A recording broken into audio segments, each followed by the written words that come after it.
Yep, not in uniform. I'll tell you why.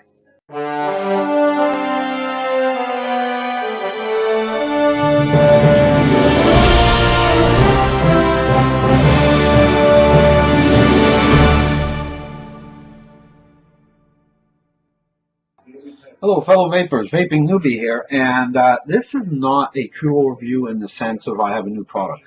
I like to do this every once in a while, and when I get some really good products, look back at them and after some usage and give you my feelings after the fact. I'm not, shortly after the fact, but more longish term. So I hope you tune in. We're going to be talking about one device, one dripper, and 2 tanks that I recently got. So I really do hope you stick around. So the first thing I'm going to talk about tonight is the dripper that I got, and had you watched the video on it, it's called the Vector, although all the packaging said Vulcan. I'm loving this dripper. It really gives off good flavor. There's a caveat to that later. And I mentioned that I did not see any clones on this dripper, but recently I did. I found some clones, and I cannot believe they can copy the build quality that's in here, because this, as I mentioned, is built from one block or one bar of stainless steel.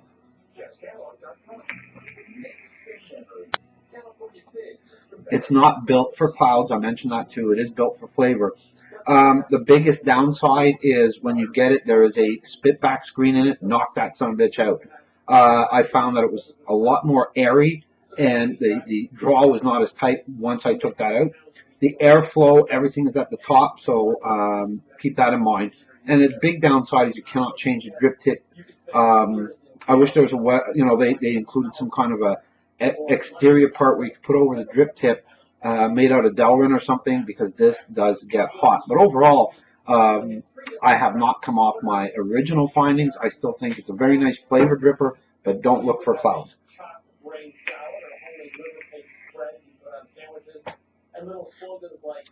Oh, sorry about that. The Vector, still a large thumbs up for me. Second thing I'm looking at today is the Cubist. Now look, it's still on the device, easy refill, and there is a little shake there. There is a maximum line, and you do not want to surpass that. But let's see now if it's going to do what it's been doing to me every time I take that insert out. Now, you have to be very careful of this coil. This is the 0.50 ohm coil, and you really have to dial it down, even though it's 0.50. They recommend not going over 30. I seem to agree with that. Right after filling, you got to sort of blow some of that off, because it creates spit back. It's really odd. However, still getting that spit back. You really have to play with the wattage. This is the 0.5 ohm coil, as I mentioned. I threw out the 1.5 ohm coil because I thought it was ridiculously bad. And I did mention that.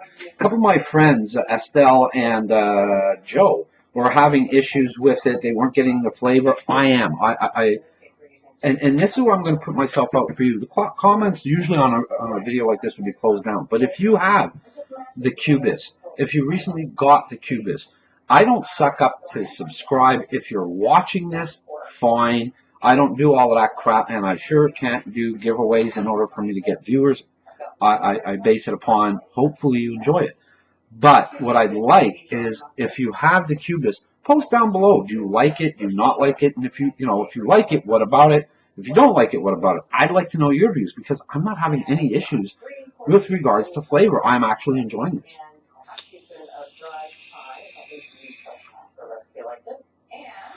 Now, this particular coil mentions that the maximum is 30 watts. I played a lot with the wattage on this, and I had it down from 22. I brought it up to 24, 26, so on and so forth. And I find that between 25 and 28 is the sweet spot for me for this coil, for this juice that I'm using, which is Pitch Drop Tronics. This one is Faceplant.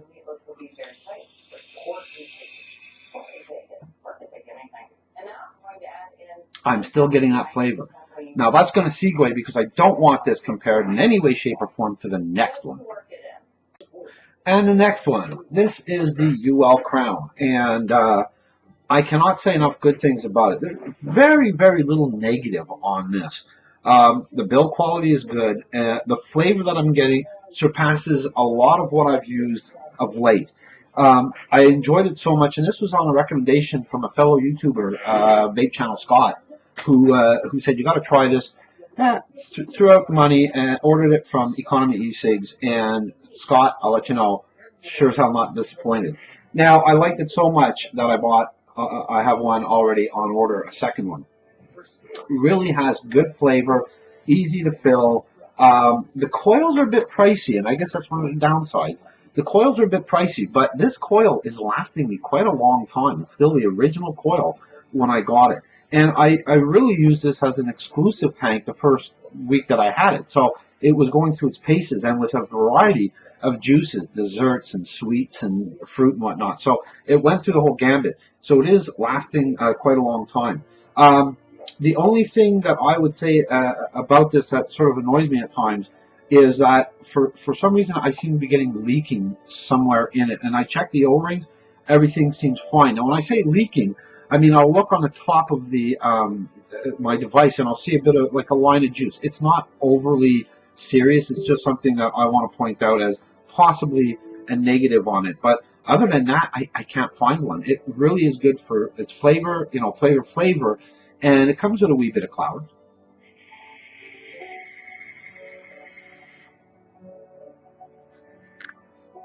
These coils, this is, I believe it's a 0.2, although I'm registering it at 0.25. It's a stainless steel. So the beauty of that is I can use it in power, I can use it in temp control. Now presently I'm using it in a power mode at 49 degrees, which is sort of like that for this particular juice, which is a creation of mine from vapeme.net, which is like a white vanilla cake with lemon curd and more lemon curd, trying to recreate a flavor that I'm trying to get. I think I might have hit it, so thanks, Mike. Well done. But you know what? The tank is just amazing. It is probably one of the best clearmisers. In a previous life, when I bought my first K-Fun ES, I liked it so much I ended up with something like 14 of them. I might not be as insane as I was then, but like I said, I ordered another one. I think it'll probably just stop there. So when I compare the two, to the Cubis and the Crown, there are some trade-offs. The flavor is much more present in the Crown. The Cubis, I do enjoy the flavor. I love the filling abilities of the Cubis. The fact that it cannot leak, but the spit back annoys the hell out of me. And then that sort of wasted 1.5 ohm coil, in my opinion, it really didn't do any good. On the other hand, I didn't have any of those downfalls with the Crown. Both are good tanks, but if I was to reach for one of those tanks to say this is the one I want to use, it would be the Crown. I have no issues with the Cubis, and as I mentioned, if you do, let me know. But I have had none, touch wood. So not quite sure what's going on there. But overall, I'm loving the Crown. The last thing I'm going to talk about today is the Wismec RX200. And yeah, there is a lot of, in my opinion, perhaps some overhype on it. Now, I did not buy this. It was a gift that just arrived at my office from a Facebook friend. And again, thank you very much. But there's just something about it. It's big. I find it's comfortable in my hand. A lot of people look at it and oh my God, it's big. It is heavy. 318 650s. Now you want to make sure you get married batteries. So whatever batteries you get, I'm using 25Rs and HE4s. You want to make sure that they are married specific to the device. I've had zero zip issues, touch wood. There is some cleaning out that has to be done, particularly if I'm using my velocity dripper or if I'm using the Crown once in a while. You got to get in there and clean it out probably a bit more frequently, because at the top there's sort of that well, and what happens is juice will gather in there. But as you may know, if you've watched previous videos of mine, I do speak of making sure your devices are clean. Everything works so well on this. The fact that you have it's upgradable. I haven't done that. I tried the upgrade. I had an issue with it, so I just said screw it. I put it back to its original format, and it's working fine. I don't know what more I could possibly need. It goes to 200 watts. The 18650 batteries. I was talking to my buddy Bob about it. He goes, yeah, it lasts me a day. And I'm thinking, my God, I'm getting a day and a half, 2 days out of it. But the reason for that is I'm using two devices. So I decided to just go one device. Let's see how it goes. I put them in at 6 o'clock in the morning and 6:30 in the morning. And when I get home, I probably have to switch them out about 8 o'clock at night. So Bob, right on, when it's the only device that I'm using, I get a day out of it, which is more than I was getting with, my single 18650 devices and even my dual 18650 devices. I guess it's because I vape a lot. Now, one of the issues I want to address with Monique, who's a friend of mine on Facebook, is, and this device can answer some of that. So please bear with me. Okay, Monique, you were asking questions about, and you said I never talked about temperature control. I'm not a big fan of temperature control. It has its place, certainly. I like a warmer vape, so you have to set the temperature relatively high in order to get that. Otherwise, temperature control on a device like this just cuts in and that's it. It shuts down.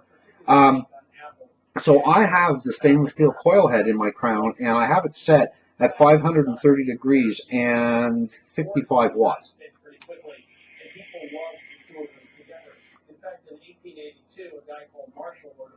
It has a nice flavor. I'm not going to take it away, but because I like a warmer vape, I switch over to power mod. Now, it's important to point out, Monique, that I can do that with stainless steel. You cannot do that with titanium. You cannot do that with nickel. Stainless steel gives you that ability to switch from temperature control to power mode. So if I really want a warmer vape, I switch it on over.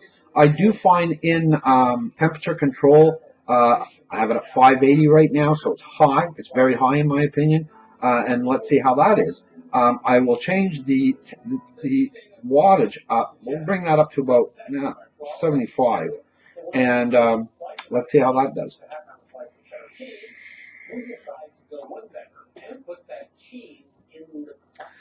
It is a warmer vape, obviously. I've bumped it up 50 degrees. But at the same time, it almost tasted burnt-ish. It's the same tank, it's the same juice, it's the same coil. So when I switch this over into power mode, I don't get that. So does it work? Definitely. Is it a good thing? That's a personal opinion. I think to each their own, or as we say here in Quebec, chacun son goût. It is something that you'll have to play with to see if you like it. But if you're going temperature control, go with something that takes stainless steel. That way, if you don't like it, if you have a stainless steel coil head, you can back out and go over to power mode. I wouldn't put all my eggs on nickel or titanium for that matter. I like titanium slightly more than nickel, but stainless steel is the flavor one for me, and that's the one I go with. So Nicole, I hope that answers your question. Well, that's it, folks. That's my revisit to the 4 items that I recently did. When I do a video based upon a hardware, I try to put it through as much paces as I can before I post a video or before I do a video, and it's shot in sections. So having said that, sometimes it might be something that pops up later. I think, oh, and I don't want to make like this 2-minute video about, oh, this happened. I try to, sometimes will notate it. But I hope this does answer some of the questions that I was getting on Facebook and emails about that. If you ever want to contact me, just drop me a line. Again, I'm not looking, if you want to subscribe, you subscribe. If you don't, that's cool. If you're watching this, I appreciate you taking the time. If you want to get in touch with me, vapingnewbie at outlook.com. It's vapingnewbie, N-E-W-B-I-E, at outlook.com. I hope this helped because it sort of straightened out my head. Glad you dropped by. You know, I love having you over. Hope you got something out of it. Please stay healthy and happy vaping. Take care, folks.